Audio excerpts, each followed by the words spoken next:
ॐ सहनाववतु सहनौ भुनक्तु सह वीर्यं करवावहै तेजस्विनावधीतमस्तु मा विद्विषावहै। ॐ शान्ति शान्ति शान्तिः। हरिः ॐ श्री गुरुभ्यो नमः। हरिः ॐ श्री मात्रे नमः। ఓకే, మనము లాస్ట్ సర్వశక్తిమయి నుండి మృడప్రియ అనే నామాల వరకు 13 నామాల్లో వనదుర్గా మాలా మంత్రం నిక్షిప్తమై ఉంది అని ఆల్రెడీ చెప్పుకున్నాము. లాస్ట్ సెషన్లో మనము సర్వశక్తిమయి, సర్వమంగళ, సద్గతి ప్రద అనే 3 నామాలు చూసాము. ఇప్పుడు నెక్స్ట్ నామం నుంచి కంటిన్యూ చేద్దాం. బట్ ఇవన్నీ కూడా ఈ వనదుర్గా మాలా మంత్రానికి సంబంధించిన నామాలు అన్నమాట. సో 202 నామం సర్వేశ్వరి, 4 అక్షరాల నామము శ్రీ సర్వేశ్వర్యై నమః అని చెప్తాం. మనకి మీకు గుర్తుంటే కనుక నిశ్శబ్ద నామాలు కొన్ని చెప్పుకున్నాం. వాటిలో నిత్యముక్త, నిర్వికార, నిష్ప్రపంచ, నిరాశ్రయ, నిత్యశుద్ధ, నిత్యబుద్ధ, నిరవధ్య, నిరంతర, నిష్కారణ, నిష్కళంక, నిరుపాధిర్, నిరీశ్వర అని చెప్పుకున్నాం. నిరీశ్వర అని అక్కడ ఏదైతే నామం డీటెయిల్డ్గానే మనం చెప్పుకున్నాం, అంటే అమ్మకి ఈశ్వరత్వం వహించే వాళ్ళు ఎవరూ లేరు, అమ్మని మించిన వాళ్ళు ఎవరూ లేరు అని చెప్పుకున్నాం. అక్కడ నిరీశ్వరకి ఏదైతే చెప్పుకున్నామో ఎవ్రీథింగ్ ఈజ్ అప్లికబుల్ హియర్, ఇక్కడ దాన్నే ఇంకోలా చెప్పారనమాట. Little bit of an extension అని అనుకోవచ్చు. ఇక్కడ ఏం చెప్పారు, సర్వేశ్వరి అన్నారు. అంటే నిరీశ్వర, అమ్మకి మించిన ఈశ్వరత్వం ఎవరికీ లేదు. అమ్మే, ఈ నామం ఏం చెప్తుందంటే అమ్మే అందరికీ ఈశ్వరి, అంటే ఈశ్వరత్వం ఒకళ్ళ మీద ఉంటే ఈశ్వరి అని అంటారు. అమ్మ సర్వేశ్వరి అనేది ఈ నామం అనమాట. సో మనము లాస్ట్ సెషన్లో అదేంటి దేవి మహాత్మ్యంలో రాత్రి సూక్తం నుండి కొన్ని రిఫరెన్సెస్ చెప్పుకున్నాం కదా. ఇవాళ కూడా I want to quote something from that. అందులో ఏం చెప్పారు, ఇది బ్రహ్మ చేసిన స్తుతి. ఆయన ఏం చెప్పారు, సా విద్యా పరమా ముక్తే హేతుర్భూతా సనాతని సంసార బంధ హేతుశ్చ సైవ సర్వేశ్వరేశ్వరి అని చెప్పారు. అంటే ఏంటి, సర్వేశ్వరి మాత్రమే కాదు, ఏం చెప్పారు, సా ఏవ సర్వేశ్వరేశ్వరి, సర్వ ఈశ్వరులకు ఈశ్వరి, అంత ఇదిగా చెప్పారనమాట. అంటే ఏంటి, సా విద్యా పరమా ముక్తేహే, పరమమైన ముక్తినిచ్చేది అమ్మవారే. హేతుర్భూత సనాతని, సనాతని అంటే అమ్మ ఎల్లప్పుడూ ఉండేది, షీఈస్ ఎటర్నల్ అనమాట. అమ్మకి ముందెవరూ లేరు. అమ్మ ఎప్పటి నుంచి ఉంది అంటే ఒక స్టార్టింగ్ డేట్ అనేది మనం చెప్పలేము. సనాతని ఎప్పుడూ ఉండేది, ఎల్లప్పుడూ ఉండేది, ఎప్పటి నుంచో ఉన్నది. బ్రహ్మ విద్యా స్వరూపిణి అనమాట అమ్మవారు. అయితే సృష్టి స్థితి లయ కారకులైన, అంటే ఎవ్వరూ రెప్లికేట్ చేయలేని థింగ్స్ సృష్టి స్థితి లయం. ఓకే, ఆ మూడిటికి ఇప్పుడు సృష్టి చేయటం విషయానికి వస్తే బ్రహ్మకి ఈశ్వరత్వం. ఓకే, తర్వాత స్థితికారకుడు అని చెప్పుకోవాలంటే అందులో ఈశ్వరుడు ఎవరంటే విష్ణువే. ఒకళ్ళు అసైన్డ్ డ్యూటీస్లో ఇంకొకళ్ళు ఇంటర్ఫియర్ కారు, బికాస్ సృష్టి ధర్మం. అగైన్ మళ్ళీ మనం చెప్పుకుంటే అమ్మవారు నియమించింది ఒక్కొక్కళ్ళని, నువ్వు ఈ టాస్క్కి దిస్ రెస్పాన్సిబిలిటీ ఈజ్ యువర్స్ అని, అండ్ దీనిలో ఫుల్ కంట్రోల్ నీదే. లైక్ మనం ఒక వర్క్ చేస్తుంటే ఈ టీంకి అంతా నువ్వే responsible, this is your job, your accountable, your responsible, your everything అని వదిలేస్తారు. అంటే నాకు ఈశ్వరత్వం ఉంది, బట్ సర్వేశ్వరత్వం లేదు, we still have to report to someone టైప్లో. ఇక్కడ కూడా సృష్టి కార్యంలో బ్రహ్మ ఈశ్వరుడు, స్థితి కార్యక్రమంలో విష్ణు ఈశ్వరుడు, లయం చేయటంలో రుద్రుడు ఈశ్వరుడు. కానీ వీళ్ళ ముగ్గురికి కూడా మళ్ళీ ఆ శక్తిని ఇచ్చిన సర్వ ఈశ్వరులకు ఈశ్వరి అయిన సర్వేశ్వరేశ్వరి ఎవరు అనంటే అమ్మవారు అనమాట. అది ఇక్కడ చెప్తున్నారు. సో ఇక్కడ ఏం మాట యూజ్ చేశారు, సంసార బంధ హేతుశ్చ అని అన్నారు. శైవ సర్వేశ్వరేశ్వరి. ఈ సంసార బంధంలో మనం చూసుకుంటే ఈ సంసారం అనే బంధంలో మనం చిక్కుపడి ఉన్నాము అని చెప్తున్నారు కదా. దానికి కారణం ఎవరు అనంటే అమ్మవారు. అంటే సంసార బంధ హేతుశ్చ, ఆ హేతు అయింది అంటే కారణమైంది, మనల్ని బంధించి పెట్టే కారణం అమ్మవారు అయింది. దానికి ఏం చెప్తారంటే జ్ఞానినామపి చేతాంసి దేవీ భగవతీ హిస బలాదాకృష్య మోహాయ మహామాయా ప్రయచ్చతి. అమ్మవారు ఎట్లా అంటే మహామహులని కూడా ఓకే తన మాయాశక్తితోటి ఒక్క క్షణంలో బోల్తా కొట్టించేయగలుగుతుంది అమ్మ. ఆ బలంగా ఆకర్షించి అమ్మవారు మనలందరినీ సంసారం అనే చట్రంలో బంధించి ఉంటుంది. ఆ మాయాశక్తి అనేది లేకపోతే మనం అసలు అంటే అందరము లైక్ రియలైజ్డ్ సోల్స్ మాయకి ఎవరు లోబడి లేము అని అంటే ఈ బంధాలు, నాకు బిడ్డలు పుట్టారు వాళ్ళతో నాకు ఒక bonding, I'm responsible for them అనే ఒక మాయ, ఇదంతా మాయే కదా. లైక్ ఎవరో లేకపోతే మనం లేము అని అనుకుంటాం, అదంతా మాయ కాకపోతే ఇంకేంటి. ఈ రిలేషన్స్ ఆర్ సో ఇంపర్మనెంట్. ఏదో ఒక కర్మ ఫలాన్ని ఇవ్వటానికో తీసుకోవటానికో వాళ్ళ ద్వారా ఏర్పడిన బంధాలే తప్పిస్తే నథింగ్ మోర్ దాన్ ఇట్. కానీ మనం మన ప్రాణం మన లైఫ్ అంతా పెట్టుకుని ఉంటాం, అదే మాయ అన్నమాట.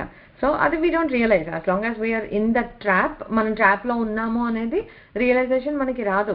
రియలైజేషన్ అంటేనే లైక్ ఇది మాయలో మనం పడి ఉన్నాము అని తెలుసుకోవటం, పూర్వకంగా తెలుసుకోవటం అనమాట. సో జ్ఞానినామపి చేతాంసి దేవి భగవతి హిస బలాదాకృష్య మోహాయ, ఆ మోహం ఆ మాయాశక్తితోటి మహామాయా ప్రేక్షతి, ఆ మాయతోటి అందరినీ లాగి పెట్టి అమ్మ ఉంచుతోంది ఎప్పుడు.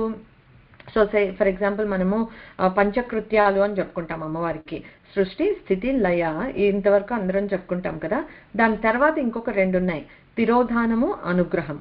అక్కడ అదే పంచబ్రహ్మల డిపిక్షన్, మళ్ళీ అది వచ్చినప్పుడు ఇంకా డీటెయిల్గా చెప్పుకుందాము. కానీ అమ్మవారు అక్కడికి వచ్చేటప్పటికి మన జర్నీ, మన కర్మలు ఏం చేసుకున్నాము, దానికి పరిపక్వత ఏంటి, లేకపోతే మన సోల్కి ఆ జ్ఞానం అనేది వచ్చిందా, అలాంటివన్నీ చూసి అక్కడి నుంచి లేదు you still have to learn something, you still have some కర్మలు అటాచ్మెంట్స్ ఉన్నాయి నీకు, బ్యాగేజ్ తోటి వచ్చావు అని అంటే తిరోధానం అంటే గో బ్యాక్ అగైన్, మళ్ళీ జన్మ తీసుకోవాలి, మళ్ళీ అనుభవించాలి. కాకపోతే అనుభవించే ప్రాసెస్లో కొత్త కర్మలు చేస్తూ ఉంటాం. So we are creating our own destiny, like never ending cyclical నేచర్లో మనమే కొట్టుకొని తిరుగుతున్నాము బికాస్ ఆఫ్ అమ్మవారి మాయాశక్తి ఆఫ్ కోర్స్. ఓకే, అనుగ్రహం అంటే ఏంటి అని అంటే ఇంకా మనము ఎంతో సాధన చేసి అమ్మనే శరణాగతిని ఆశ్రయించి, తల్లి I'm just medium for everything, నేను ఒక పని చెయ్యాలని అనుకుంటే ఆ సంకల్పం నువ్వే, ఇచ్చా జ్ఞాన శక్తి క్రియాశక్తి అన్ని స్వరూపాలు నువ్వే తల్లి, ఐఎమ్ జస్ట్ యాక్టింగ్ మీడియేటర్, నేను అంతే, a vehicle to carry your order. అలా అనుకునేసి అన్ని చేసేసి వదిలేయటం కాదు. అదే same what you expect out of anything that you do, దాని దగ్గర కూడా మనం ఇంతే ఇదిగా ఉండి తల్లి ఏది వచ్చినా కూడా I accept it, like that's what you gave, doesn't impact me, good or bad, negative or positive, doesn't impact me. ఆ స్టేజ్కి మనం రీచ్ అవ్వగలిగితే వాళ్ళని అమ్మ అనుగ్రహిస్తుంది. దట్ ఈస్ కాల్డ్ అనుగ్రహం అనమాట. ట్రూ అనుగ్రహం అంటే మన కోరికలు తీర్చటము అదే కాదు, అసలు యాక్చువల్ అనుగ్రహము అని అంటే ఏంటి అంటే okay, so you have come through, నీకు ఆ జ్ఞానం అనేది వచ్చింది, that you are just this vehicle, నీ జీవాత్మ ఈ బాడీలో టెంపరీ అబోర్డ్ లాగా ఉంది, వెళ్ళావు కర్మ అనుభవం చేసుకోవటానికి, కర్మలు చేశావు వితౌట్ నాది అనే ఏది అహంభావాన్ని వదిలిపెట్టి నువ్వు చేసావు కనుక నౌ ఇంకా వెళ్ళి నువ్వు నేర్చుకోవాల్సిన లెసన్స్ లేవు. సో నో నీడ్ ఫర్ తిరోధానం, అది అనుగ్రహం అనమాట. సో అవి చేయగలుగుతుంది, అలాంటివి చేస్తుంది కనుక అమ్మవారు సర్వేశ్వరి అనమాట. సో అప్పటి వరకు ఈ మాయలో పడి మనల్ని తిప్పుతూ ఉంటుంది. సో ఒక మాయాశక్తిగా పనిచేసి మనల్ని ఈ సంసార బంధంలో చిక్కుకొని ఇలా తిరుగుతూ ఉండేటట్లు చేయగలిగేది అమ్మవారే. జ్ఞానశక్తిగా మనకు ఆ జ్ఞానాన్ని అనుగ్రహించి అన్నిట్లో అమ్మని చూసి ఏది వచ్చినా అమ్మ ప్రసాదంగా మనం యాక్సెప్ట్ చేయగలిగేటట్లుగా మనల్ని ఇది మనకు ఆ జ్ఞానాన్ని ఇచ్చే అమ్మ, ఇది కూడా అమ్మవారే అనమాట. సో అలాగా విముక్తినిచ్చేది అమ్మవారే, పట్టి తిప్పేది అమ్మవారే. సో అన్నీ అమ్మవారే అనమాట. అమ్మ తలుచుకుంటే ఏదన్నా మనకి ఇవ్వగలుగుతుంది, ఎందుకంటే సర్వేశ్వరి అమ్మవారు. అమ్మవారు మనకి ఏదో ఇచ్చేయాలంటే ఒకటి నెంబర్ 1 డెఫినెట్లీ మనం డిజర్వ్ చేయాలి, నెంబర్ 2 సాధన చేయాలి, శరణాగతి చేయాలి. బట్ అన్నిటికీ షార్ట్ కట్స్ ఉన్నాయని నేను అనను, కానీ అంటే we shouldn't be looking for short cuts. మన 100% ప్రయత్నం మనం చేయాలి. కాకపోతే నిజంగా అమ్మ అనుగ్రహిస్తే గనక మనం డిజర్వ్ చేసేంత సీన్ మనకి లేకపోయినా కూడా బికాస్ అమ్మ అనుగ్రహించింది కనుక అయిపోతుంది అంతే. So we never know. So అమ్మ అనుగ్రహం కోసం మనం సాధన చేస్తూనే ఉండాలి అన్నమాట. సో అది ఆ సర్వేశ్వరేశ్వరి అందరి మీద ఈశ్వరత్వం ఉన్న వాళ్ళ మీద కూడా ఈశ్వరత్వం ఉన్న అల్టిమేట్ పవర్ అమ్మ అన్నమాట. సో ఇదే రాత్రి సూక్తంలో మళ్ళీ ఇంకొక చోట వస్తుంది, సౌమ్య సౌమ్యతరాశేష సౌమ్యేభ్యస్త్వతి సుందరి పరాపరాణం పరమాత్వమేవ పరమేశ్వరి. ఏం చెప్తున్నారంటే సౌమ్యతరాశేష అంటే సౌమ్యమైన ఆహ్లాదకరమైనవి ఈ ప్రకృతిలో ఈ సృష్టిలో ఏవైతే ఉన్నాయో వాటన్నిటిలోకి పరమమైనది, పరమ సౌమ్యం, పరమలలితమైనది అమ్మవారు అన్నమాట. తర్వాత పరాపరాణం పరమాత్వమేవ పరమేశ్వరి.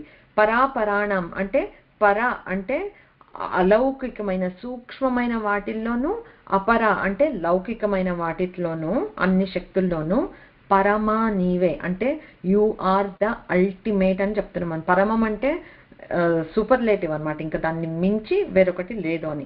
సో త్వమేవ పరమేశ్వరి, అందుకని నువ్వు పరమేశ్వరివి. పరమ అంటే అల్టిమేట్ ఈశ్వరత్వం నీకుంది, నిన్ను మించిన వాళ్ళు ఎవరూ లేరు. That is what this Sarveshwari నామం ఇస్. సో వేరే మనం మళ్ళీ 33 కోట్ల మంది దేవతలు ఉన్నారు, దిక్పాలకులు ఉన్నారు, వాళ్ళందరూ వాళ్ళ అసైన్డ్ డ్యూటీస్ చేస్తున్నారు. వాళ్ళ స్థానాలను ఎందు వాళ్ళని నియమించి నీకు ఇవి రెస్పాన్సిబిలిటీస్, ఆ రెస్పాన్సిబిలిటీస్ నిర్వర్తించడానికి నీకు కొంచెం అథారిటీ, పవర్, శక్తి అన్నీ ఇస్తున్నది అమ్మవారే. కనుక అమ్మవారు వాళ్ళందరి చేత కూడా ఆరాధింపబడుతుంది. చూస్తున్నాం కదా ఇప్పుడు రాత్రి సూక్తం అనేది బ్రహ్మదేవుడు అంటే సృష్టికర్త, ఆయన కూడా అమ్మనే ఆశ్రయించి అమ్మనే ఆరాధిస్తున్నారు. అందుకని అమ్మ సర్వేశ్వరి, సర్వసర్వేశ్వరి. ఓకే, నెక్స్ట్ నామం వచ్చి సర్వమయి. మళ్ళీ 4 అక్షరాల నామము శ్రీ సర్వమయ్యై నమః.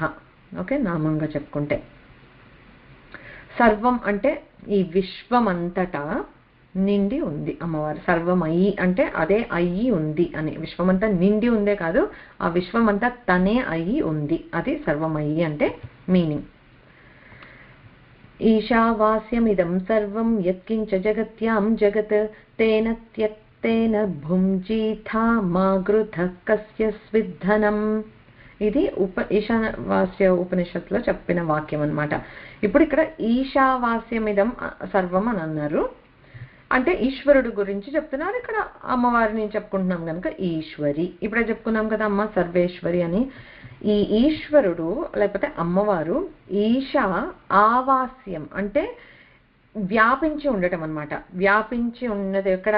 ఈశావాస్యం ఇదం సర్వం. ఇదం అంటే మనం ఇక్కడ కంటికి గోచరించే మొత్తం విశ్వమంతటా, గోచరించని మనం చూడలేని ఎంతో, బట్ ఈ విశ్వమంతటా గోచరాగోచరం అని చెప్పుకోవచ్చు.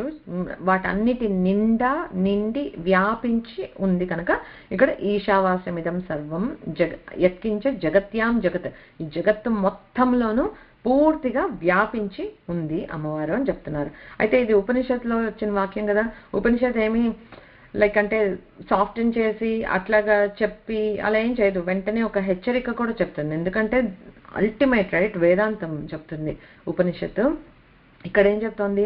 తేన త్యక్తేన భుంజీథ మా గృధః కస్య స్విద్ధనం అంటే నువ్వు ఏదో ఒక ఈ విశ్వంలో నువ్వు కూడా ఉన్నావు గనక I to belong here, this belongs to me type ఇవి పెట్టుకోవద్దు. దేన్ని ఆశించకుండా, దేనికి అంటకుండా త్యాగ బుద్ధితో ఉండు. త్యాగం ఈజ్ సంథింగ్ దట్ మనకి ఎన్నో ఉపనిషత్తుల్లో ఎంతో చెప్తారు. త్యాగైనైకే అని అంటారు. అంటే త్యాగంతో మాత్రమే అమృతత్వం అనే దాన్ని మనం పొందగలుగుతాము అని. That's how important it is అనమాట. ఎంతసేపు సెల్ఫిష్గా కావాలి తీసుకొని ఇది దోచి అది దోచి రీసోర్సెస్ లైక్ వీఆర్ జస్ట్ సెల్ఫిష్గా ఎంత కన్స్యూమ్ చేస్తున్నాం. What are we even giving back to the environment? అమ్మవారికి వి కెన్ నాట్ రీపే అసలు. కాకపోతే ఆ త్యాగ బుద్ధితో ఇదంతా నేను వాడుకుంటున్నాను, అమ్మ మనకి ఫ్రీగా ఇచ్చిన రీసోర్సెస్ని మనం వాడుకుంటున్నాం. సో అట్లీస్ట్ త్యాగంగా ఉండటము, సెల్ఫిష్గా లేకుండా ఉండటం ఇట్ సెల్ఫ్ ఈజ్ త్యాగమేమో. ఎందుకంటే నిజంగా మనం త్యాగం ఏది చేసి ఉండలేము కనుక సెల్ఫ్లెస్గా ఉండే ప్రయత్నం చేయగలుగుతాం. సో అలా చెప్తోంది అనమాట ఉపనిషత్తు. సో బేసిక్గా ఏంటంటే మొత్తం విశ్వమంతటా వ్యాపించి నిండి ఉంది అమ్మవారు, అందుకని సర్వమయి అయింది. ఓకే, సో ఫర్ ఎగ్జాంపుల్ మనలాంటి వాళ్ళం ఉన్నామనుకో, ఒక ఇల్లు కట్టించుకున్నాము, ఆ ఇంటికి ఆ ఇల్లు మనం ఓన్ చేస్తాం, వేర్ లైక్ ఓనర్స్ అన్నీ. అంటే ప్రతి దీంట్లో హాయిగా ఎంజాయ్ చేయగలుగుతాం. ప్రతి రూమ్లో ఉంటాము, బెడ్రూమ్ ఉంటుంది, కిచెన్ ఉంటుంది, డైనింగ్ ఉంటుంది, గేమ్ రూమ్ ఉంటుంది, లేకపోతే ఇంకేదో ఉంటుంది, అన్ని రకరకాల హంగులు ఆర్భాటాలు ఇంటికి హాయిగా ఉంటాము, ఎంజాయ్ చేస్తాం. ఓకే, కానీ ఆ ఇంటి కిటికీల్లో, క్లాజెట్స్లో, గోడల్లో, డోర్స్లో మనం నిండి ఉంటామా? ఉండలేం కదా. సో మనం ఏంటంటే వీ కెన్ ఓన్ ఇట్, అంటే యజమానత్వం అనేది ఉంటుంది మనకు, మనం యజమానులం అవుతాం, ఈశ్వరులం కాలేము. వేరస్ అమ్మ ఈ సృష్టిలో తను చేసిన ప్రతి సృష్టిలో like all of us, like ప్రతి ప్రాణిలో జడము, చైతన్యవంతమైనవి అన్నీ చెప్పుకున్నాం మనం, అన్నిట్లోనూ ఆ శక్తి అనేది ఉంది. ఓకే, సో అంటే ఏంటి, అమ్మ సృష్టించి వదిలేయకుండా, అంటే మనం ఇల్లు కట్టుకుని అలా ఎక్కడో ఈ రూమ్లో ఉన్నామంటే ఇంకో రూమ్లో ఉండలేము మనం, అలా అమ్మ అలా కాదనమాట. అన్ని ప్రాణుల్లోనూ అమ్మే నిండి వ్యాపించి పూర్తిగా ఉందన్నమాట. సో అది ఈశ్వరత్వం అంటే. మనకు ఉండేది ఏంటంటే యజమానత్వం మాత్రమే, ఈశ్వరత్వం అనేది లేదు. సో ఇప్పుడు ఈశ్వరుడు గురించి ఏమని చెప్తారు మనకి, తత్ సృష్ట్వా తదేవ అనుప్రావిశత్, అంటే సృష్టించి, మనం ఏదైనా సృష్టించామనుకో it's external to us, like I made a pot is separate, నేను సెపరేట్, నేను పాట్లోకి వెళ్ళలేను. అలాగా కాకుండా అమ్మవారు సృష్టించి సృష్టి నిండా వ్యాపించింది. సో అందుకే విష్ణు అంటే ఆ వ్యాపక తత్వం, విష్ణువు అంటే ఈ జగత్తుని క్రియేట్ చేసి జగత్తు నిండా వ్యాపించి ఉన్న ఇది. ఆ ఒక్క ముక్క అర్థమైపోయిందంటే మనం అసలు విష్ణు సహస్రనామాలు మొత్తం చదువుకోవాల్సిన అవసరం లేదు, మనకు అర్థం కాదు కనుక. విశ్వం విష్ణువు అనే దగ్గర మనకు అర్థమైపోయిందంటే ఇంకా తెలుసుకోవాల్సిన విషయం మనకేమీ లేదు, మనకి అర్థం కాదు, అనుభవానికి రాదు కనుక దాన్ని ఫర్దర్ ఎక్స్ప్లెయిన్ చేయడానికి సహస్రనామాలు పుట్టుకొస్తాయి. ఇప్పుడు ఇవైనా అంతే, ఏ ఒక్క నామం తీసుకొని దాని డెప్త్లోకి వెళ్ళిపోయి మనం అండర్స్టాండ్ చేసుకుని అనుభవానికి ఆ మీనింగ్ తెచ్చేసుకోగలిగితే ఇన్ని నామాలు చదవాల్సిన అవసరం అసలు లేనే లేదు. కాకపోతే మనందరం స్టూడెంట్స్, వీఆర్ లెర్నింగ్, మనకు ఒక్కసారి చెప్తే అర్థం కాదు, ఒక లా చెప్తే అర్థం కాదు, ఒక ఎగ్జాంపుల్తో చెప్తే అర్థం కాదు కనుక ఇన్ని నామాలతోటి ఎంతో అనుగ్రహించి అమ్మవారు ఇప్పించింది మనకి వశన్యాది వాగ్దేవతల ద్వారా. సో అలాగా ఈ సృష్టిని సృష్టించిన తర్వాత అన్నిట నిండి ఉంది అని. సో ఇప్పుడు మొత్తం సృష్టి అని చెప్పాలంటే యాక్చువల్గా టెక్నికల్గా 36 తత్వాలు, 36 తత్వాలతో కూడిన దాన్ని సృష్టి అని అంటారు. అవేంటి అని అంటే పంచభూతాలు, పంచ తన్మాత్రలు, పంచ జ్ఞానేంద్రియాలు, పంచ కర్మేంద్రియాలు, త్వగాది సప్తధాతువులు అన్నారు. అంటే స్కిన్, రక్తము, మాంసము, అట్లా మన body what it is composed of, అవన్నీ 7 ధాతువులు.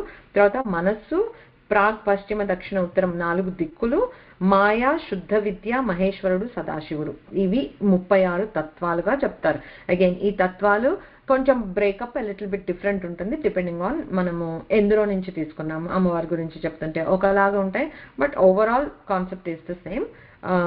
బట్ అది ఈ 36 తత్వాలు అమ్మ నుండే వచ్చాయి, తిరిగి అమ్మలోకే లయం అయిపోతాయి. సో సృష్టి అంటే అమ్మ నుండి వచ్చిన ఈ 36 తత్వాలు విస్తరించి విస్తరించి క్రియేట్ అవ్వబడినది సృష్టి, ఈ విశ్వమంతా.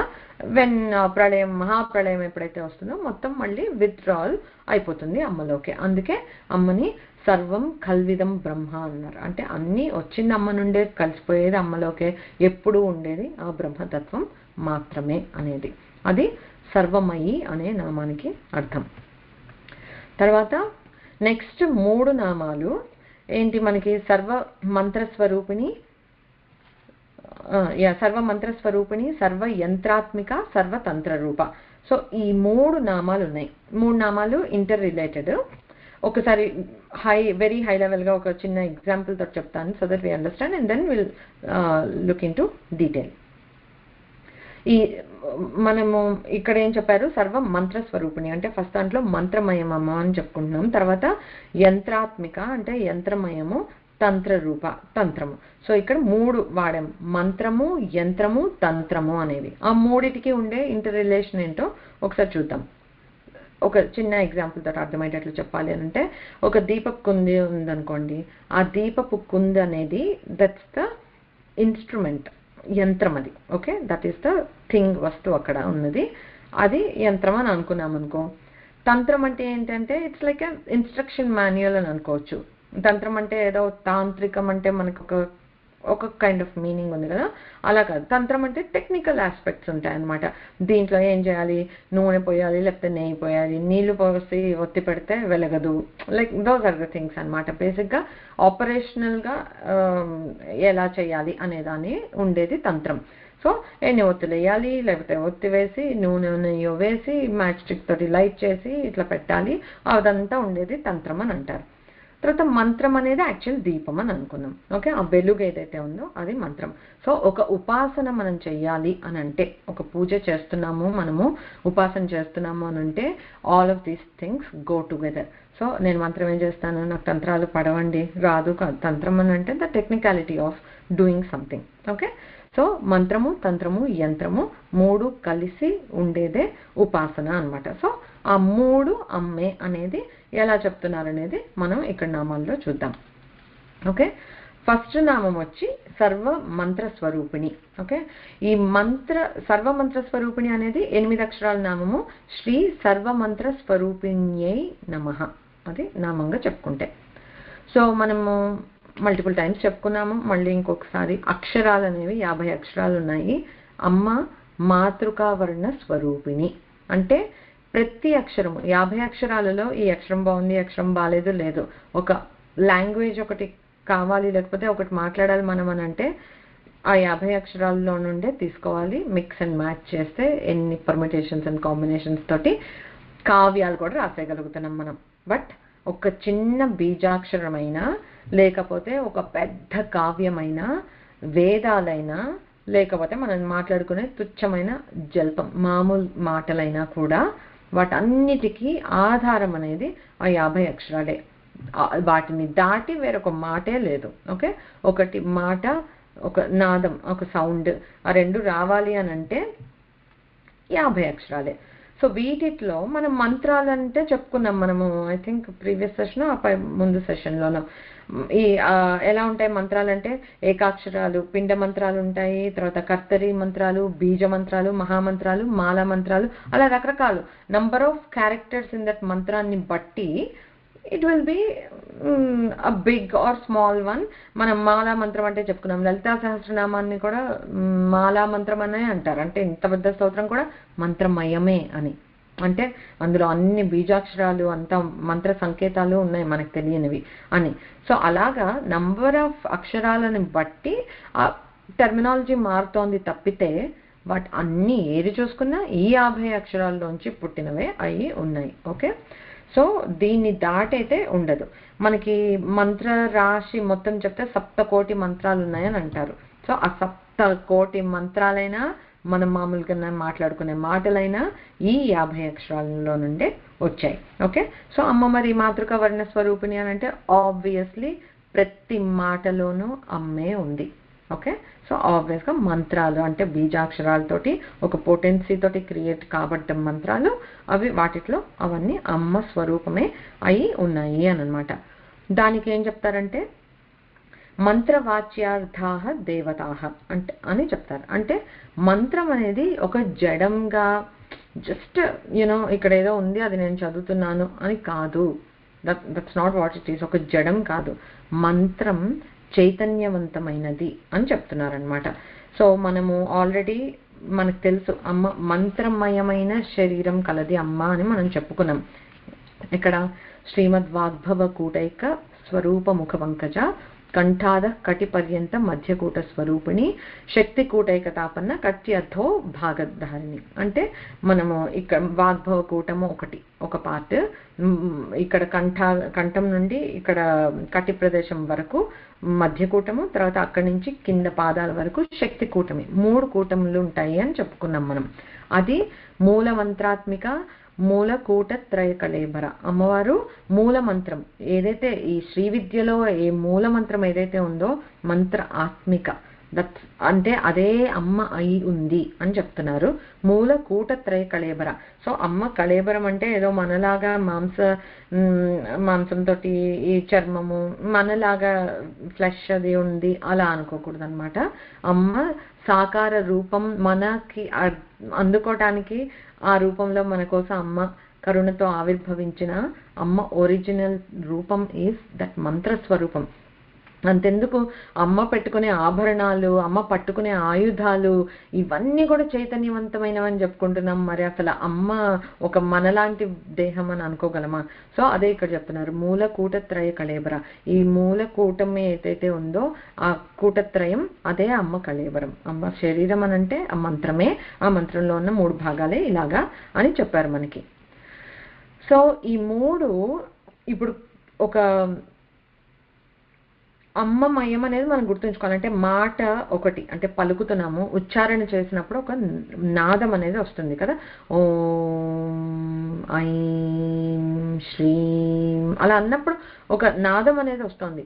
సో ఆ వాక్కు నాదము దాని అర్థము మొత్తం అమ్మవారే అయి ఉంది.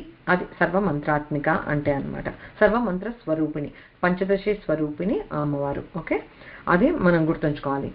ఇప్పుడు ప్రతి మంత్రానికి వెరీ ఇంపార్టెంట్ ఏంటి అని అంటే, ప్రతి మంత్రానికి ఒక దానికి సంబంధించిన ఒక స్వరూపం అనేది ఉంటుంది. ఓకే, అందుకే సో మనకి ఒక ఋషులు ఉన్నారు, పూర్వకాలంలో ఋషులు ఉన్నారు.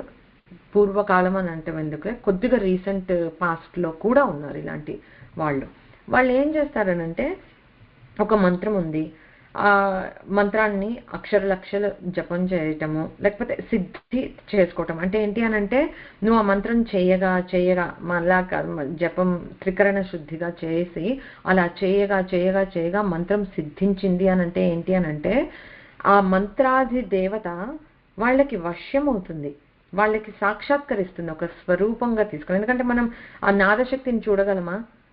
మంత్రశక్తి ఉంది, దాన్ని మనం ఆ రూపంలో దర్శించలేం కదా. సో మన నేత్రాలకి దర్శింపబడగలిగే ఫ్రీక్వెన్సీలో మ్యాచ్ అయ్యేటట్లుగా ఆ సాకార రూపాన్ని ధరించి అమ్మ కనిపిస్తుంది. మనం ఇప్పుడు చండోల్ శాస్త్రి గారు అని ఎన్నిసార్లు చెప్పుకున్నాం, ఆయనకు అమ్మవారు అలా కంటి ముందు కనిపిస్తూనే ఉండేదట రోజు.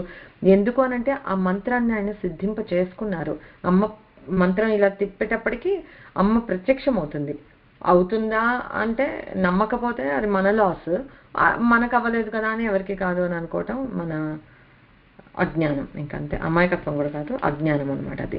సో ఆ ఋషులు ఎట్లా ఉంటారంటే, వాళ్ళ ఆ మంత్రాన్ని సిద్ధింప చేసుకుని ధ్యానంలో ఉండి వాళ్ళు ఆ మంత్ర స్వరూపాన్ని దర్శిస్తారు. అందుకని వాళ్ళని ద్రష్ట అని అంటారు. ఓకే, ద్రష్ట అంటే ఏంటంటే దర్శనం పొందిన వాళ్ళు.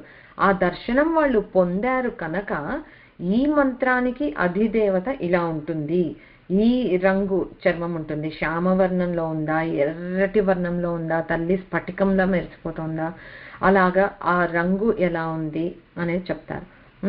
తర్వాత అమ్మ ఏ రంగు చీర కట్టుకుంది, again everything is very symbolic. అంటే నీకు ఈ దేవతా స్వరూపాన్ని చూడగానే ఈ ఆరాధన వల్ల నీకు వచ్చేది ఏంటి అనేది మనకి ఎలా తెలుస్తుంది? ఇఫ్ అమ్మవారు is not giving out the cues, how do you know that? అందుకని అమ్మ ఆ ప్రదర్శన చేస్తోందనమాట. ఈ ఆయుధాలు పట్టుకున్నాను, ఒక విద్యా స్వరూపిణిగా, అంటే ఒక పుస్తకము, ఒక అక్షమాల, ఒక వీణ పట్టుకొని ఉంది అని అంటే, ఓ మనకి చదువులు, ఆర్ట్, వీటికి సంబంధించిన దేవత. దుర్గా అంటే ఆయుధాలు పట్టుకున్నది అంటే ఒక కరేజ్, పరాక్రమానికి సంబంధించిన దేవత. అలాగ అన్ని ఆ సింబాలిజం వల్లనే మనం అర్థం చేసుకోగలుగుతున్నాం.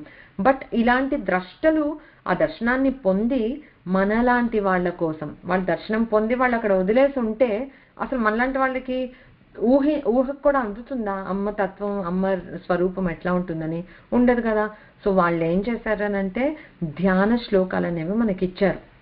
ఆ ధ్యాన శ్లోకం వల్ల మనం చెప్పుకోగలుగుతున్నాం అరుణాం కరుణా తరంగితాక్షీం అని. అంటే ఓ అమ్మ ఇలా ఉంటుంది, కరుణ పొంగుతోంది అంటే వాళ్ళు చూశారు, ఆ కరుణని వాళ్ళు అనుభవించారు కనుక వాళ్ళు అలా చెప్పగలిగారు. లేకపోతే అమ్మ చతుర్భుజే చంద్రకళావతంసే కుచోన్నతే కుంకుమరాగశోణే పుండ్రేక్షు పాశాంకుశ పుష్పబాణహస్తే. వాళ్ళు చూశారు అమ్మవారు 4 చేతుల్లో ఏం పట్టుకుందో.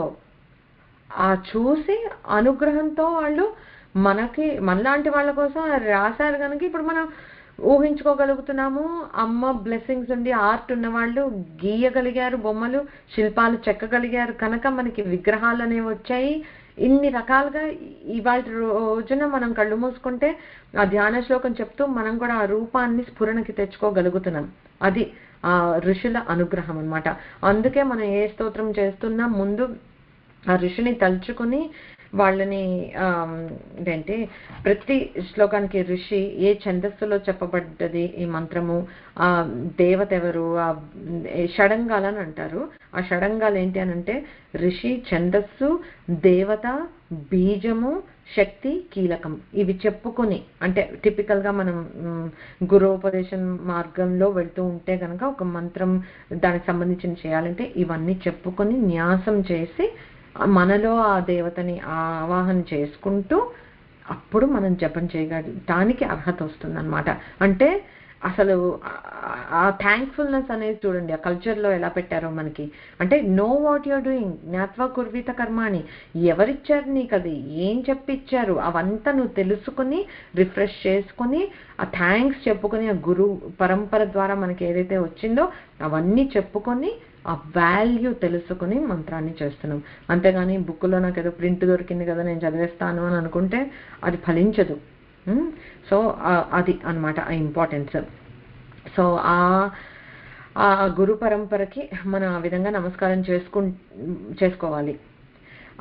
తర్వాత వెరీ రీసెంట్ పాస్ట్లో కూడా మనకి ఎలా చేశారనంటే హోమం చేస్తూ ఒక్కొక్క లలితా సహస్రనామంలో ఒక్కొక్క నామాన్ని హోమం చేస్తూ అగ్నిలో అలా ఇది చేస్తూ ఉంటే వాళ్ళు అలా దర్శించి అమ్మవారిని, దిస్ హ్యాపెన్ కొంచెం 90s అనుకుంటాను, ఇంకా నాట్ దట్ ఓల్డ్, గుంటూరులో ఆయన అట్లాగా అవన్నిటినీ రాసి బుక్ కూడా ఉందన్నమాట. సో దాంట్లో ఇలా అమ్మవారు ఏ నామంకి ఏ అమ్మవారు ఉంది అందులో. ఇప్పుడు ఈ నామం చెప్తుంటే సో సే ఫర్ ఎగ్జాంపుల్ ఇప్పుడు వీటిలో ఇది నిక్షిప్తమై ఉంది అని చెప్పుకున్నాం ఈ 13 నామాల్లో. అంతకుముందు చెప్పుకున్నాం ఇందులో శాంభవి విద్య ఉంది, దుర్గాదేవికి సంబంధించిన మంత్రాలు ఉన్నాయి, భవానీ విద్య అని చెప్పుకున్నాం. ఎలా ఎలా తెలిసింది? నామాలు చదువుతుంటే మనం మీనింగ్ చెప్పుకుంటే మీనింగ్ వరకే మనకు అర్థమవుతుంది, కాకపోతే అందులో హిడెన్ బీజాక్షరాలు ఏంటి అవన్నీ మనకు ఎలా తెలుస్తున్నాయి? ఇదిగో ఇట్లాంటి ద్రష్టలైన వాళ్ళు ఆ నామాన్ని అంత భక్తిగా శ్రద్ధగా ఇదిగా చేస్తూ ఉంటే ఆ నామంలో ఉండే బీజాక్షరాలు ఏంటి, అందులో ఏ దేవతకి సంబంధించిన మంత్రాలు నిక్షిప్తమై ఉన్నాయి అవన్నీ వాళ్ళకి అమ్మ స్ఫురణ శక్తి ద్వారా తెలుసుకుని వాళ్ళు ఫ్యూచర్ జనరేషన్స్ కోసం అనేది అలా డాక్యుమెంట్ చేసినవి చాలా ఉన్నాయి. వాటి వల్లే మనమందరం ఇవాళ రోజున ఒక ధ్యాన శ్లోకం చెప్తున్నాము, అమ్మవారిని ఊహించుకుంటున్నాం. దానివల్లే ఈ అమ్మవారు ఇలా ఉంటుంది, ఈ డిస్క్రిప్షన్ ఇవ్వగానే ఇది మీనాక్షి, ఇది కామాక్షి, ఇది అన్నపూర్ణ, చేతిలో ఇది ఉంది అని అంటే ఇది లక్ష్మీదేవి చెప్పగలుగుతున్నాము అని అంటే ఇదిగో మన ఋషులు మనకు అందించిన కృప, ఇంకంతకు మించి ఇంకేం చెప్పలేము అనమాట. సో అది ఇన్ని రకాల మంత్రాలు అయితే ఉన్నాయి. ప్రతి మంత్రానికి అధిదేవతలు అనేవాళ్ళు ఉంటారు. శ్రీ విద్యలో ప్రత్యేకించి జస్ట్ ఫర్ ఇన్ఫర్మేషన్ చెప్తాను, వెరీ హై లెవెల్ ఆమ్నాయ మంత్రాలని అంటారనమాట. ఆమ్నాయ దేవతలు అని ఉంటారు. మనకి శ్రీచక్రార్చన చేసేటప్పుడు వస్తుంది పూర్వామ్నాయం, దక్షిణామ్నాయం, పశ్చిమామ్నాయం, ఉత్తరామ్నాయం, ఊర్ధ్వామ్నాయం, అనుత్తరామ్నాయం అని చెప్పి 6 ఆమ్నాయాలని చెప్తారు. ఆ 6 ఆమ్నాయ దేవతల మంత్రాలు మళ్ళీ ఈ నవావరణ పూజ చేసేటప్పుడు ఈ శ్రీచక్ర ఆవరణలో ఉంటారు. దాని నుండే శ్రీ విద్యకు సంబంధించిన మంత్రాలన్నీ వచ్చాయి అని అంటారనమాట. ఓకే, సో ఇది ఒక హై లెవెల్ చెప్పుకున్నాం కదా. మంత్రం అంటే మనం ఎప్పుడు ఒకటి గుర్తుంచుకోవాల్సింది ఏంటి అని అంటే మననాత్ త్రాయతే ఇది మంత్ర. అంటే ఏంటంటే మననం చేసిన కొద్ది, మననం చేసిన వారిని రక్షిస్తుంది మంత్రం. ఇప్పుడు అంటే మనలాంటి వాళ్ళకి ఇప్పుడు మంత్రము చేశాము, అది సిద్ధించేసి అమ్మ ప్రత్యక్షం అయిపోతుంది, దానికి చాలా it's a long way to go. అవ్వదు అని చెప్పలేము, ఎందుకంటే ఎంతో మంది అయిన వాళ్ళ నిదర్శనం మనకు ఉంది కనుక అవ్వదు అని చెప్పలేము, అవుతుంది. కానీ మనం అంత లెవెల్లో చేయగలుగుతున్నామా అంటే చేయలేకపోవచ్చు. కానీ మనం నమ్మి తీరాల్సిన విషయం ఏంటంటే నీ మంత్రం నువ్వు చేసుకో, నీ అల్టిమేట్ న్యూ అవుట్పుట్ ఏంటి అంటే నేను ఇది ఆశించి చేస్తున్నానని మనమేం అనుకోవద్దు. మంత్రం మనల్ని నీడలా ఉండి కాపాడుతుంది. అందుకే చెప్తారు ఉపనయనమైన వాళ్ళు గాయత్రి మంత్రం చేసుకుంటే అమ్మవారు నీ నీడలా ఉండి కాపాడుతుంది. అదొక్కటి చాలు. మనం ఎప్పుడు we fail to realize the value. మనకి ఏదైనా వచ్చేస్తే దాని వాల్యూని తక్కువ చేసేసుకుంటాం. మనకి రానిదేదో మనకి గొప్పగా ఉందేమో అని అనిపిస్తుంది. లేకపోతే ఇంకెవరో చెప్తారు నాకు ఆ గురుగారి దగ్గరికి వెళ్తే ఈ మంత్రం ఇచ్చారు అది ఎంత బాగా పనిచేస్తుందో అని అంటే వెంటనే మనకి ఏమనిపిస్తుంది, అబ్బా నేను ఏదో మంత్రం చేస్తున్నాను నాకు నాకేం ఫలితం రాలేదు, నేను కూడా ఆ గురువు దగ్గరికి వెళ్ళి ఆ మంత్రం చేస్తే doesn't work that way at all. First మనకి ఉండాల్సింది నమ్మకము, శ్రద్ధ, శాస్త్రవాక్యం మీద, గురువాక్యం మీద. అదంతా చెప్పినప్పుడు ఒక్క మంత్రం నమ్ముకుంటే నీ జన్మ తరించిపోతుంది అన్నప్పుడు మనం ఎందుకు వెంపర్లాడాలి, నాకు ఇంకేదో కావాలి ఇంకేదో కావాలి. నీకు ఏ మంత్రం దొరికిందో, లేకపోతే ఓం నమ శివాయ, శ్రీమాత్రే నమః, అవి కూడా మంత్రానికి ఈక్వలెంటే. అవి చేసుకోండి అని మనకి ఎంతమంది గురువుగారులు చెప్తున్నారు. నమ్మకంతో, శ్రద్ధతోటి మనం అది చేస్తే ఎందుకు సిద్ధించదు? తప్పకుండా సిద్ధిస్తుంది. మనం దుర్గాదాస్ ఎగ్జాంపుల్ చెప్పుకున్నాం. ఏమి చదువుకొని మనిషి, మంత్రం లేదు, బీజాక్షరాలు లేదు, దుర్గా దుర్గా దుర్గా అనే నామం చెప్తూ మోక్షాన్ని పొందేశారు ఆయన. సో అట్లాంటిది మనం ఏదైనా సరే అది కాకపోతే ఎలా చేయాలి అని అంటే నిరంతరం మననం. ఎప్పుడు అంటే ఖాళీ దొరికినప్పుడు, వెళ్ళి పూజ చేసుకున్నప్పుడు, లేకపోతే అంతా అయిపోయాక. అది ఎప్పుడు వర్కౌట్ అవ్వదు. నేను చెప్పాను కదా, మనం యాక్టివిటీకి మధ్యలో పాజ్ దొరికింది అని అంటే మనం ల్యాచ్ ఆన్ అయ్యేది ఆ మంత్రం అయ్యే పరిస్థితిని మనం క్రియేట్ చేసుకోగలిగితే సూన్ మనకి ఎలా అలవాటు అవుతుంది అని అంటే, నువ్వు ఏదైనా నిజంగానే యాక్టివ్గా పని చేస్తున్నా కూడా your sub conscious mind is always hooked on to that మంత్రం. అప్పుడు ఆ జపం నువ్వు ఊపిరి తీసుకుంటున్నా, పీలుస్తున్నా, ఆ మంత్ర జపం చేస్తున్నట్లుగానే అవుతుంది అనమాట. అలా అయిపోవాలి మంత్రం అనేది. ఓకే, సో ఓవరాల్గా మంత్రాలు 3 రకాలని చెప్తారు. ఏంటి అనంటే వైదిక మంత్రాలు, తాంత్రిక మంత్రాలు, అపభ్రంశాలు. సో తాంత్రికంకి కపుల్ ఆఫ్ మీనింగ్స్ ఉన్నాయి. సో ఇక్కడ ఏంటంటే ఇప్పుడు వైదిక మంత్రాలు అంటే వేదంలో ఇవ్వబడినవి, వేద ప్రమాణంగా గల మంత్రాలు. ఇవి మోస్ట్లీ జ్ఞానప్రదాయకమై ఉంటాయన్నమాట. అంటే వీటి వల్ల ఏదో లౌకికమైన కోరికలు తీరటానికి అలాంటి వాటి కాకుండా మోక్షాన్ని ఇవ్వగలిగే, బ్రహ్మ విద్యని ఇవ్వగలిగే జ్ఞానప్రదమైన మంత్రాలు వైదిక మంత్రాలు అని అంటారు. తర్వాత తాంత్రిక మంత్రాలు అని ఉంటాయి. అంటే లైక్ మనము ఎంతసేపు జ్ఞానం అనే కూర్చోలేము. We are living a life. ఈ పుట్టాము, ఒక ఫ్యామిలీలో ఉన్నాము, లేకపోతే కొన్ని రెస్పాన్సిబిలిటీస్ ఉన్నాయి. సో మనకి కొంచెం ఈ ప్రపంచంలో తీరాల్సిన ఇవి కూడా ఏవో ఉంటాయి. అలాంటి ఐహిక వాంఛల్ని తీర్చుకోవటానికి కొన్ని మంత్రాలు ఉంటాయి. వాటిని తాంత్రిక మంత్రాలు అంటారు. తర్వాత అపభ్రంశాలు అని అంటారు. ఇది అగైన్ మల్టిపుల్ క్లాసిఫికేషన్స్ ఉంటాయి. ఇది వన్ ఆఫ్ ద క్లాసిఫికేషన్స్. అపభ్రంశాలు అంటే సంస్కృతంలో కాకుండా వేరే భాషలో, అంటే కొన్ని తెలుగులో మంత్రాలు, కొన్ని అస్సామీస్లో ఉంటాయి, అలాగా బెంగాలీలో ఉంటాయి, అలా రకరకాల భాషల్లో ఉండే కొన్ని మంత్రాలు ఉన్నాయి. వాటిని అపభ్రంశాలు అని అంటారు. సో ఈ విధంగా చూస్తే ఒక వన్ కైండ్ ఆఫ్ క్లాసిఫికేషన్లో 3 టైప్స్ ఆఫ్ మంత్రాలు: వైదికము, తాంత్రికము, అపభ్రంశం. ఓకే, అదొకటి. మళ్ళీ ఇంకొక క్లాసిఫికేషన్ చూస్తే అనదర్ 3 టైప్స్ చెప్పారు. తారక మంత్రాలు, అభీష్టకారక మంత్రాలు, అభిచారిక మంత్రాలు అని 3 రకాలు చెప్పారు. ఇక్కడ తారక మంత్రాలు అంటే ఏంటంటే మోక్షాన్ని ఇచ్చే మంత్రాలు అనమాట. ఓకే, ఇది ఎట్లా అంటే వీటి జపం వల్ల మళ్ళీ మనకి ఇంకా బ్రహ్మజ్ఞానము, ముక్తి అట్లా అల్టిమేట్ అనమాట. అవి తారక మంత్రాలు. సో అగైన్ మళ్ళీ చెప్తున్నా నేను, మంత్రానికి తగ్గ ఫలితం అంటే మనం చూస్తే ఏదో మెకానికల్గా మనం మంత్రం జపం ఇన్నిసార్లు కౌంట్ వెళ్ళిపోతూ ఉంటుంది. అలాగ జపమాల నాన్ స్టాప్గా వెళ్ళే వాళ్ళని చూస్తూనే ఉంటాం మనం. అలాగ ఉండేవాళ్ళు, బట్ రిజల్ట్ మ్యాజికల్గా ఏదో అయిపోతుంది అనేది మాత్రం మనం ఎప్పుడూ పెట్టుకోకూడదు. ఓకే, సో ఎప్పుడైనా సరే మనం ఏదైనా సాధన చేస్తున్నాము, లేకపోతే మంత్ర జపం చేస్తున్నాము, progress is always gradual. It's not magical unless ఆ సాధన ప్రోగ్రెస్ అంతా మనం లాస్ట్ జన్మలో చూసి all it needed is ఒక తెర తొలగిస్తే వీఆర్ ఆల్మోస్ట్ దేర్. చిన్న తెర అడ్డేస్తోంది, మాయ అమ్మ తొలగించిందంటే అయిపోయింది అనే స్టేజ్లో ఉండేవాళ్ళు డిఫరెంట్. కానీ మనలాగా ఇలా మనుష్య జన్మ పుట్టి ఇలా మిక్స్డ్ కర్మలు చేసుకుంటూ అనుభవాలు పొందుతూ ఉండే టైప్ ఆఫ్ పీపుల్కి మనకి ఏంటంటే మ్యాజికల్గా ఇది అయిపోదు. ఫస్ట్ థింగ్ ఏమవుతుంది అంటే చిత్తశుద్ధి కలుగుతుంది, ఇంకొంచెం బెటర్గా సాధన చేయగలుగుతాం. అది జరిగితేనే చాలా బెటర్మెంట్ వచ్చేసినట్లే మనకి లైఫ్లో. But that is what it is. So ఆ చిత్తశుద్ధి ఫస్ట్ కలిగితే ఏమవుతుంది, తన్మే మన శివ సంకల్పం అస్తు అన్నట్టు మన మనస్సులో శుభ సంకల్పాలు, శివ సంకల్పాలు కలగటం స్టార్ట్ అవుతుంది. మంచి ఆలోచనలు వస్తాయి, మంచి పనులు చేస్తాం. జ్ఞానాగ్ని అంటే ఈ జ్ఞానం నేను తెలుసుకోవాలి, అమ్మ గురించి ఇంకా తెలుసుకోవాలి, ఇది తెలుసుకోవాలి, అది తెలుసుకోవాలి అనే ఒక జిజ్ఞాస అనేది మొదలవుతుంది. సో అల్టిమేట్గా ఏంటి, జ్ఞానదేవ కైవల్యం. ఆ జ్ఞానం విల్ లీడ్ యూ ఇంటూ మోక్షం. So it is a gradual process అనమాట.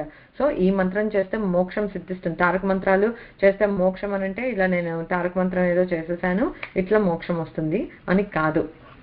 ఓకే, సో మోక్షకారక మంత్రాలు ఏవైతే ఉంటాయో వాటిని తారక మంత్రాలు అని అంటారు. ఈ తారక మంత్రం ఇది వచ్చింది కనుక సందర్భం నాకు చాలా ఇష్టం కనుక ఒకసారి మళ్ళీ షేర్ చేస్తున్నాను. ఇప్పుడు మనకి మీరందరూ వినే ఉంటారు కదా, కాశ్యాంతు మరణాన్ ముక్తి, అంటే కాశీలో మరణిస్తే ముక్తి దొరుకుతుంది అని చెప్పేసి అని అంటారు. ఆ ముక్తి దొరికే సీన్ని కాశీఖండంలో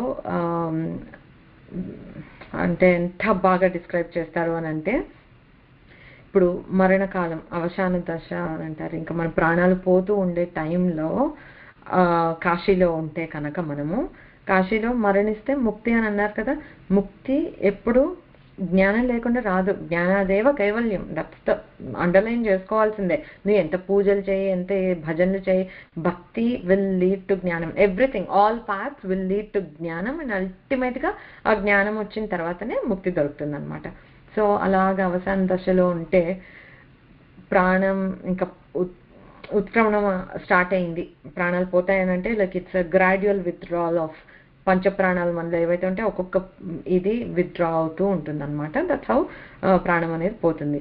ఆ ప్రాణం పోతూ ఉంటేట ఎంత బ్యూటిఫుల్గా చెప్తారనంటే, అలాగా ఆ ప్రాణం పోతూ ఉంటే ఆ టైంలో మనకి చాలా బాధ ఉంటుంది, చాలా బాధ, ఒక తాపం ఇలా రగిలిపోతూ ఉంటుంది. మనం తట్టుకోలేము ఆ బాధ. మరణ వేదన ఇట్స్ నాట్ ఈజీ. చనిపోయిన వాళ్ళు ఎవ్వరూ మనకి వచ్చి చెప్పరు కదా చనిపోయేటప్పుడు ఇంత బాధగా ఉంటుంది అని. సో మనకు తెలియదు, బట్ శాస్త్రాల్లో చెప్పారు కదా, మరణ వేదన చాలా కష్టం భరించడం. ఎందుకంటే ఒక్కొక్క ప్రాణాన్ని లాగుతూ ఉంటే అబ్బా ప్రాణాలు లాగేసినట్టుంది అని మనం అంటాం జస్ట్ మెటఫారికల్గా. బట్ నిజంగా ఇక్కడ ఉండేటప్పుడు ఏంటంటే అసలు ఊపిరి ఆడకుండా ఊపిరి పోతున్నాయి కదా మరి, అలా ఉంటుంది. అలా ఉండే టైంలో కాశీలో ఒక మ్యాజిక్ జరుగుతుంది. ఆ మ్యాజిక్ ఏంటి అనంటే, ఇప్పుడు కాశీలో మరణించే వాళ్ళకి శివుడు వచ్చి తారక మంత్రాన్ని ఉపదేశిస్తారు అని అంటారు. ఓకే, సో శివుడు దిగి మన కోసం ఆ ప్రాణి, ఏ ప్రాణి అయినా, ఇట్స్ నాట్ జస్ట్ మనుషుల ఇది అని కాదు, ఎనీ ప్రాణి ఆ ప్రాణోత్క్రమణ సమయం అయినప్పుడు శివుడు వచ్చి తారక మంత్రాన్ని ఉపదేశించి మోక్షాన్ని ఇస్తాడు అని అంటారు కదా. మరి శివుడు వస్తున్నాడు అని అంటే శివుడు కదిలితే అమ్మవారు కదలకుండా ఉంటుందా, ఆయన పరివారం కదలకుండా ఉంటుందా? సో ఆ సీన్ ఎలా చెప్తారు అని అంటే, ఇలా ప్రాణాలు పోతూ ఒక ప్రాణి అలా పడి కొట్టుకుంటూ ఉంటే, ఆ బాధపడుతూ ఉంటేట ఫస్ట్ నా తల్లి అమ్మవారు వస్తుందిట. అమ్మవారు వచ్చి కూర్చుని ఆ ప్రాణాలు పోతూ మనం అక్కడ ఉక్కిరి బిక్కిరి అయిపోతూ ఉంటే ఊపిరి ఆడకుండా మనకి కొంచెం స్వాంతన కలగాలని చెప్పేసి మళ్ళీ ఒక విసినికర కాదు, తన పవిట చెంగుతోటి ఇలాగ గాలి అంటే చూడు మనకి చెమటలు పట్టేస్తూ ఉక్కిరి బిక్కిరి అయిపోతూ ఉంటే అమ్మవారు అలాగా తన పవిటతోటి ఇలా ఊది గాలి కొంచెం మనకి తెరిపిస్తుంది. ఎందుకు, ఉండు ఉండు వస్తున్న స్వామి వచ్చే వరకు ఆగు అని చెప్పి మన ప్రాణాలని అప్పుడు స్వామి వచ్చే వరకు నిలుపుతుందట. సో అలా పవిట చెంగుతోటి అమ్మ వచ్చి మన కోసం అలాగా స్వాంతన కొంచెం కలిగిస్తూ ఉంటుంది. ఈలోగా డుండి గణపతి వస్తారు. ఆ గణపతి వచ్చి చల్లగా, ఇప్పుడు ఏనుగు తొండం ఉంటుంది కదా, చల్లగా ఉంటుంది ఆ టిప్, అది తెచ్చి మనకి ఇక్కడ మనకి ఊపిరి ఆడకుండా ఉంటుంది. ఆ తెచ్చి ఆయన బ్రీత్ తోటి మనకి కొంచెం ఊపిరి కొట్టుకునేటట్లుగా చేస్తారట. పూర్తిగా ప్రాణం పోకుండా వస్తున్నారు, నాన్నగారు వస్తున్నారు, ఓపిక పట్టి ఉండు అని చెప్పేసి ఆ తాపంతో వేడి ఎక్కిపోయి ఉండి ఊపిరి ఆడకుండా ఉంటే ఆ తొండం తెచ్చి మనకి ఇలా ఇక్కడ పెడితే ఆ చల్లదనానికి కొంచెం ఊపిరి పీల్చుకొని ఉంటామట. ఇంకా కొంచెం కంటిన్యూ అవుతుంది ప్రాణం. ఆ తర్వాత భృంగి అని, ఇప్పుడు నందీశ్వరుడు చండీశ్వరుడు లాగా భృంగి అని ఉంటారు శివుడి దగ్గర. తాండవం చేయాలంటే ఫస్ట్ భృంగి వచ్చి స్టార్ట్ అని అంటే అప్పుడు చేస్తారట శివుడు. అలాగా ఆ భృంగి వస్తారట. భృంగి వచ్చి మన నుదుటిన ఈ త్రిపుండం భస్మం తోటి ఇలా విభూది రేఖలు అద్దుతారట. అంటే మరి స్వామి వస్తున్నాం అంటే మనం పవిత్రం అవ్వాలి కదా మన బాడీ. సో వచ్చి మనకి ఆ భస్మాన్ని పెడతారట. పెట్టిన తర్వాత గంగం వస్తుందిట, వచ్చి చల్లగా ఉండాలని చెప్పి ఇలాగా మన బాడీని ఇలా నిమురుతుందట. నిమురితే అప్పుడు ఇంకా సుగంధిం పుష్టివర్ధనం అన్నట్లు ఇలా మంచి అసలు శివుడు వస్తున్నాడు అని అంటే ముందు ఆ సువాసనలు ఆ సుగంధాలు వస్తూ ఉంటాయట ఎంత ఆమడ దూరం. సో మనం ఈ ఊపిరాడని దీంట్లో ఆ సుగంధం కొంచెం సోకుతుంది మనకి. అప్పుడు శివుడు వచ్చి మనకి కుడి చెవిలో తారక మంత్రాన్ని ఉపదేశిస్తాట. నాకైతే ఇది విన్నప్పుడల్లా ఇప్పుడే నా ప్రాణం కాశీలో పోతే బాగుండు, ఎంత బాగుందో. కాకపోతే ఫుల్ సెన్సెస్లో ఉండాలి, ఏదో పిచ్చిగా ఐసీయూలో బుర్ర పని చేయకుండా కోమాలో ఉండి అలా అంటే ఈ ప్రాసెస్ని మొత్తం మనం చూడగలిగితే ఎంత బాగుంటుందని. అఫ్ కోర్స్ మనం ఎక్కడ ఉంటామో అదంతా మనకు తెలియదు, కానీ అలా శివుడు వచ్చి తారక మంత్రాన్ని కుడి చెవిలో ఉపదేశిస్తారు. ఆ కాశీలో చనిపోయిన ప్రతి ప్రాణికి, అది కుక్క కానీ నక్క కానీ లేకపోతే పంది కానీ మనుషులు కానీ ఎవరైనా సరే కొద్దిగా కుడి చెవి ఇలా లాగినట్లుగా కొద్దిగా ఇలా పైకి నిక్కబొడుచుకొని వింటున్నారు అని అంటారు చూడు, అలాగా ఉంటుంది. అంటే it is a evidence, proof that this is still happening even today అని ప్రతి ఒక్కరికి అలా చెప్తారు. కుడి చెవి ఇలా ఉంటుంది ఎందుకంటే కుడి చెవిలో స్వామి తారక మంత్రం ఉపదేశిస్తారు అని. ఇక్కడ కొంతమంది చెప్తారు ఆ తారక మంత్రం అంటే ఏంటి, శ్రీరామ అనేది తారక మంత్రం అని కొంతమంది అంటారు. ప్రణవం ఓంకారమే తారక మంత్రం అని కొంతమంది అంటారు. కొంతమంది ఓం నమ శివాయ అంటారు. కొంతమంది శ్రీరామ జయరామ జయ జయ రామ అని అంటారు. శివుడు ఆ ప్రాణికి ఏది ఉపదేశించాడో ఎవరేం చెప్పగలుగుతారు? అన్ని ఊహలు, మన ఊహలు. మనం ఏ తారక మంత్రం తోటి మనం తరిస్తామో, దుర్గా మంత్రం కూడా తారక మంత్రం అనే శాస్త్రాలు ఉన్నాయి. ఈ జీవుడికి ఏది తారక మంత్రమో ఆ మంత్రాన్ని వాట్ ఎవర్ ఇట్ ఈస్, ఏదైతే ఆ జ్ఞానప్రదాయకమో, ఏది వింటే మనం ఇంకో మాట వినక్కర్లేకుండా తరించిపోతామో అదే తారక మంత్రం. అసలు అది ఉపదేశిస్తారు. మనకెందుకు ఆ మంత్రం ఏంటో అసలు ఇర్రెలవెంట్. అసలు అమ్మ మన ప్రజెన్స్లో మన కోసం తపన పడుతూ ఒక కన్న తల్లిలాగా, అరే ప్రాణం పోతోంది బిడ్డది, ఈజ్ చేయాలి, ఎగ్జిట్ని ఈజ్ చేయాలి అని అమ్మ, గణపతి, గంగమ్మ, భృంగి, శివుడు వీళ్ళందరూ తరలి వస్తే ఆఫ్టర్ ఆల్ మనలాంటి ప్రాణాన్ని కోసమని ఏ మంత్రం చెప్తే ఏంటి అసలు ఇంకా ఆ స్పృశించి ఆ గాలి సోకి ఆ సుగంధాన్ని ఆస్వాదించి అసలు అక్కడికే మోక్షం రాక ఇంకేముంటుంది. సో ఏది తారక మంత్రం ఏదైనా కానీ, but that is how it happens. అది తారక మంత్ర ఉపదేశం అంటే కాశీలో మరణిస్తే ఇది జరుగుతుంది అనే దానికి ఎన్నో సాక్ష్యాలు, ఎన్నో రుజువులు ఉన్నాయి. అలానే ఏదో చచ్చిపోయే టైంలో వెళ్ళిపోయి నేను కాశీలో ఉంటాను అని అంటే కాదు. ప్రతిదానికి మనం ఒక డిజర్వింగ్గా ఉండాలి. బట్ ఇప్పుడు కొంతమంది వింటూ ఉంటాం మనం ఎగ్జాంపుల్స్. ఎట్లా అంటే వాళ్ళు ఎన్నో ఏళ్ల నుంచి మొత్తం రిటైర్ అయిపోయి కాశీకి వెళ్ళిపోయి అక్కడే ఉంటూ ఫ్యామిలీకి అందరికీ దూరంగా ఉంటూ ఉండేవాళ్ళు జస్ట్ ఏదో మనవాడిది ఏదో ఉందో ఎవరో ఇన్సిస్ట్ చేశారనో కరెక్ట్గా కాశీ వదిలి పొలిమేరలు దాటాక ట్రైన్లో ప్రాణాలు పోయిన వాళ్ళు కూడా ఉన్నారు. అంటే ఇట్స్ నాట్ టైం యెట్ మోక్షం పొందడానికి. So God will decide when is the right time అనేది. బట్ అది తారక మంత్రం అంటే. సో మనం మంత్రాల్లో క్లాసిఫికేషన్స్ చెప్పుకుంటున్నాం కదా, డీవియేట్ అయ్యాం. కానీ తారక మంత్రాలను చెప్పుకున్నాము. సెకండ్ది అభీష్ట మంత్రాలు. ఈ తారక మంత్రం అంటే మోక్షకారకం, జ్ఞానప్రదాయకం, ఇంకోటి లేదు దాని నుండి. సెకండ్ టైప్ ఏంటంటే అభీష్టకారక మంత్రాలు. అంటే ఒక అభీష్టం నెరవేరటానికి, ఒక కోరిక నెరవేరటానికి స్పెసిఫిక్గా మనం చేసే మంత్రాలు ఉంటాయన్నమాట.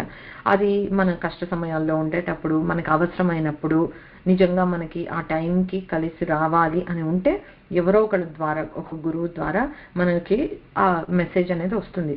మీరు ఈ కష్ట సమయంలో ఉన్నారా, ఈ మంత్రం చేసుకోండి మీకు బాగుంటుంది అని. అది అలా దానికోసం. సో ఫర్ ఎగ్జాంపుల్ ఇప్పుడు పెళ్లి కావాలి అంటే స్పెసిఫిక్గా పెళ్లి కావడానికి ఉండే ఒక లలితా సహస్రనామం ఎగ్జాంపుల్గా తీసుకుంటే ఇందులో కామేశబద్ధ మాంగళ్య సూత్ర శోభిత కంధర ఆ నామం చదువుకుంటే కళ్యాణం కాని వాడికి కళ్యాణం అవుతుంది, మాంగళ్యం గట్టిగా ఉంటుంది. తర్వాత ఉద్యోగ ప్రాప్తికి, తర్వాత ఇంకా కొన్ని వస్తువులు పోతే తిరిగి దొరకడానికి కార్తవీర్యార్జునుడిది మంత్రం ఉంటుంది. అలాగే ఎన్నో అభిష్టం, ఈ స్పెసిఫిక్ కోరిక తీరాలి అని అంటే ఈ స్పెసిఫిక్ మంత్రం చేయండి అనేవి చాలా ఉంటాయి. అవి అభీష్టకారక మంత్రాలు అనమాట. తర్వాత అభిచారిక మంత్రాలు అని అంటారు. అవి ఏంటనంటే ఇది కూడా మనం వినే ఉంటాం. ఎవరికన్నా కొంచెం దెయ్యం పట్టింది, దుష్ట శక్తులు పీడిస్తున్నాయి, ఎవరో సమ్ బ్లాక్ మ్యాజిక్ అట్లా చేశారు, వాటికి విరుగుడుగా చేయడానికి కూడా కొన్ని మంత్రాలు ఉంటాయన్నమాట. సో ఆ మంత్రాలు, లేకపోతే శత్రు బాధలు ఉన్నాయి, లేకపోతే రుణ బాధలు ఉన్నాయి, వీటి నుండి విముక్తి పొందటానికి అంటే నెగటివిటీని దూరం చేసుకోవటానికి ఉపయోగించే కొన్ని మంత్రాలు ఈ అభిచారిక మంత్రాలు అని అంటాయన్నమాట. Again as long as we use those for ధర్మరక్షణ, అప్పుడే అవి పనిచేస్తాయి. అంతేగాని just because I don't like someone, వాళ్ళ మీద నేను ఏదైనా దుష్ప్రయోగం చేయటము, వాళ్ళ కోసం మంత్రాన్ని యూజ్ చేయటం చేస్తే అది తిప్పి మనకే కొడుతుంది. సో ఎప్పుడైనా సరే మంత్రం సిద్ధించాలి అని అంటే దాని ఇంటెన్షన్ కూడా అంతే ట్రూగా మంచిది, ధర్మపరంగా ఉండేదే అయ్యి ఉండాలన్నమాట. ఓకే, సో మనం ఇందాక తాంత్రిక మంత్రాలను కూడా చెప్పుకున్నాం కదా. వైదిక మంత్రాలు లో ఇన్ని రకాలు ఉన్నాయి. తర్వాత తాంత్రిక మంత్రాలు అని చెప్పుకున్నాం. ఈ తాంత్రిక మంత్రాలు అని అంటే కూడా మళ్ళీ అగైన్ ఇందులో డిఫరెంట్ ఆగమాలను ఉన్నాయి. లైక్ శైవాగమము, విష్ణువాగమము, తర్వాత శాక్తేయాగమం, అలాగా వీటిలో కూడా ప్రతి ఆగమంలో కూడా మళ్ళీ తారకాలు, అభిష్టకారకాలు, అభిచారిక మంత్రాలు ఉన్నాయి. So there is never like one agreement on ఇది ఒక్కటే తారక మంత్రం అని లేదు, ఎన్నో ఉన్నాయి అనేది గుర్తుంచుకోవాలి. సో ఇన్ని రకాల మంత్రాలు ఉన్నాయి కదా. ఇవన్నీ కాకుండా శాబర మంత్రాలు అని ఉంటాయి కొన్ని. అంటే శాబర అంటే ఆటవికులు యూజ్ చేసే మంత్రాలు. శబరి గుర్తుంది కదా మనకి రామాయణంలో, Shabari that name came from Shabara, ఆటవిక జాతికి చెందిన ఆవిడ కనుక శబరి అయ్యింది అట్లాగా. సో వాళ్ళు వాడే మంత్రాలు కొన్ని ఉంటాయి శాబర మంత్రాలని. ఇవి చిన్న చిన్న మంత్రాలు. ఎట్లా అంటే మీరు మీ ఫ్యామిలీలో కూడా చూసుండొచ్చు, కొంచెం మనకి కపుల్ ఆఫ్ జనరేషన్స్ మనకి అట్లా అలాగా దిష్టి తీయడానికి మంత్రం వేస్తారు, ఇప్పటికీ వేస్తారు. ఓకే, ఆ దిష్టి మంత్రం తీస్తే ఇలా ఆవలింతలు వచ్చేస్తూ ఉంటాయి వాళ్ళకి, ఆ మంత్రం చెప్తూ ఉంటే ఆవలింతలు వస్తూ ఉంటాయి, దిష్టి దిగిపోతుంది. అలాంటి మంత్రాలు ఉంటాయి. లేకపోతే ఇప్పుడు ఆటవికులు అని చెప్పుకున్నాం కదా, ఒక పాము వచ్చింది, ఆ పాముని వీళ్ళు ఒక మంత్రం చదివితే అది కట్టి పడేసినట్లుగా అలాగా మన్ను తిన్న పాములాగా ఉండిపోతుంది, వశీకరణ మంత్రం అనమాట. సో అట్లాంటి మంత్రాలు ఉంటాయి. లేకపోతే చెప్పుకునే దెయ్యాలు వదిలించడానికి, వర్షం కురిపించడానికి, ఇవి చిన్న చిన్న ఇవి చేయటానికి కోసం చిన్న చిన్న మంత్రాలు ఉంటాయి. లేకపోతే చిన్న చిన్న హెల్త్ రెమెడీస్కి, ఇప్పుడు ఏదో నాకు గుర్తుంది చిన్నప్పుడు ఏదో ఇక్కడ ఏదో సమ్ స్కిన్ ఇది వస్తే మా అమ్మమ్మ ఒక మంత్రం వేసి మంత్రించిన పౌడర్ అని చెప్పి ఇచ్చింది. ఆ మంత్రం పక్కన ఉండం కదా రోజు వేయటానికంటే, ఆ మంత్రించిన పౌడర్ ఏదో వచ్చింది, అది రోజు రాసుకుంటూ ఉంటే తగ్గుతుంది అని తగ్గింది. ఓకే, సో అలాంటి మంత్రాలు కూడా ఉంటాయన్నమాట చాలా. సో బట్ నేను అనేది ఏంటంటే అలాంటి మంత్రాలు ఎవరు నేర్పిస్తారు, మనం నేర్చుకోవాల్సిన నీడ్ ఉంటే, అవసరం ఉంటే అది మనల్ని వెతుక్కుంటూ వస్తుంది. So we don't have to go looking for all of these. ఎందుకంటే at least we have to aim big, right? పెద్ద వాటికి జ్ఞానప్రదాయకమైనదే అని మనం పట్టుకుని ఉంటే ఈ మధ్యలో ఇంకేమైనా వస్తే బోనస్లు, లేకపోతే వీ డోంట్ నీడ్ ఇట్ యాక్చువల్గా. ఎందుకంటే ఎప్పటికైనా మనం ఇవన్నీ వదిలించుకుంటూ అమ్మని చేరుకోవాల్సిన వాళ్ళమే కనుక I don't think we should చేస్ ఆఫ్టర్ దోస్ అనమాట. అది సంగతి. సో ఇప్పుడు మనం ఏం చెప్పుకున్నాము, 7,000,000 మంత్రాలు ఉన్నాయని చెప్పుకున్నాం. అంటే 7 కోట్ల మంత్రాలు ఉన్నాయి అని అంటే అసలు is it humanly possible for anyone to do all 7,000,000 మంత్రాలని నంబర్ 1 తెలుసుకుని, నంబర్ 2 అనుష్ఠానం సాధ్యమవుతుందా? ఎవరికైనా సాధ్యమవుతుందా? Sounds impossible, right? ఒక జన్మ సరిపోతుందా? 7 కోట్ల మంత్రాలు, అసలు ఆ 7 కోట్లే ఎక్కడ ఉన్నాయో కూడా తెలీదు. లైక్ అదే ఈవెన్ డాక్యుమెంటెడ్. కొన్ని మంత్రాలు ఎక్స్టింక్ట్ అయిపోయి ఉండొచ్చు, బికాస్ పరంపరలో రాలేదనుకో. ఇప్పుడు మనకి వేదాల్లోనే ఎంత లాస్ అయిపోయాం మనం, అసలు మిగిలింది ఎంత మనకి, ఫ్రాక్షన్. అలాగా ఈ 7,000,000 మంత్రాలు ఉన్నాయి. ఓకే, ఆ 7,000,000 మంత్రాలు ఉన్నా కూడా మనకి ఇప్పుడు ప్రచలనంలో ఉన్నవి చాలా తక్కువ. ఓకే, సో మన దాకా ఏది రావాలో అదైతే వెతుక్కుంటూ వస్తుంది. ఎన్ని జనరేషన్స్ అయినా, ఎన్ని కల్పాలైనా మనకి రావాల్సింది మనకు వస్తుంది. కాకపోతే again one thing to remind is, మనకి మన గురువులు ఉపదేశించిన మంత్రం ఏదన్నా ఉంటే మనకి అదే తారక మంత్రం, మనకి అదే పరమమైన మంత్రం. దాన్ని దాటి ఇంకేదో వెతుక్కోవాలనో, నాకేదో లేదనో, నాకున్న దానికన్నా మించింది ఇంకేదో ఉందనో అస్సలు అనుకోకూడదు. అండ్ ఇంకొకటి ఏం చెప్తారనంటే, ఈ సంప్రదాయంలో మనకి we should never ask a guru to give us an initiation into something.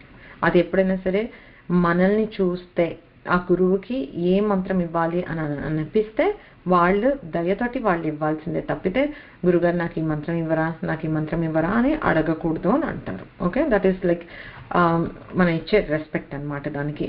So ఆ విధంగా మనం అడగకూడదు. మనకి ప్రాప్తం ఉంటే ఆ మంత్రం డెఫినెట్లీ మనకు వస్తుంది.